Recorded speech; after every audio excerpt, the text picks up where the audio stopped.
How many cars a day do you do? On a busy day like today. Our undercover cameras caught this deal, a deal that plays out across Ohio every day. It's a moneymaker that's just a phone call away. It promises cash for junkers, but our undercover investigation found deals like these often break the law and cost Ohioans millions in lost revenue. To show you exactly how, our 5 on Your Side investigative unit bought our own junker. Let me see your title, please. Got it legally notarized. I need identification from both parties, please. And paid $48 in tax and title fees. Do you affirm that statements are true to the best of your knowledge? Then we dropped by a towing company advertising cash for junkers. All you gotta do is have your title ready, your ID, and when I go pick it up, you just sign the back of the title for me. Okay. And can we do it today? About an hour later, here comes our tow truck. Oh, you don't got a battery in it, man. Our junker that doesn't even run is parked in the 3500 block of West 58th on Cleveland's west side. But it's titled here, 3100 Euclid Avenue, 6 full miles away. It's never questioned. And there's more. All right, so what happens now here? ID? What should have happened, a notary. Under Ohio law, a notary's required to witness the deal with legal identification, proving the seller is really the owner. This guy took a gym membership. What's your title? Title. And I don't have my license with me, but that has my picture on it. Okay, let's go. Do I have to sign or anything? Okay. You need to print it on this line, sign it, and then your address at the bottom. But what you just saw was illegal.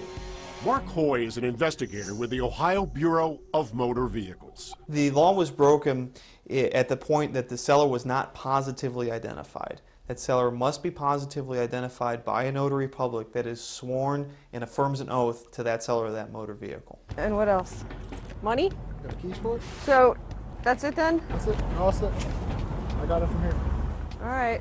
Well, thank you. That was easy. But a full half hour later, after discovering we were watching, our phone rang.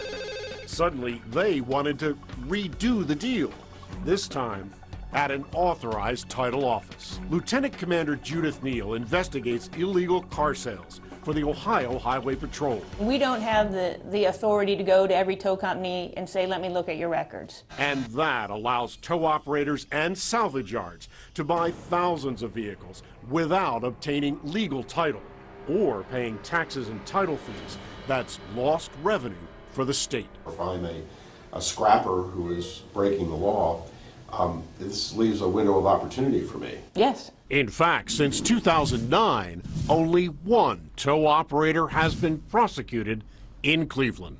We brought the video you just watched here to Washington, D.C., where it was called the tip of the iceberg. There's got to be thousands and thousands of vehicles in Ohio. Michael Wilson heads up an advocacy group for legitimate auto recyclers. When you're talking on the state level, millions of dollars in lost revenue is significant. And millions more in fines are going uncollected. The Department of Justice maintains a national registry here in Washington. It requires tow companies and salvage operators to report purchased vehicles. But we found it's being ignored. They fall under the statute, they must report, and they've the Department of Justice has been ignored. So I want to make... Just flagrantly ignored. Yeah, and that's what we're looking at, is the flagrant violators of this statute. And to date, no one's been prosecuted. Not one. So we checked the same registry. We found only 7 of 41 salvage yards in Cleveland reported scrap vehicles. Just 1 in 17 in Akron.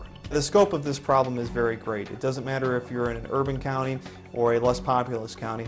We see this type of activity statewide.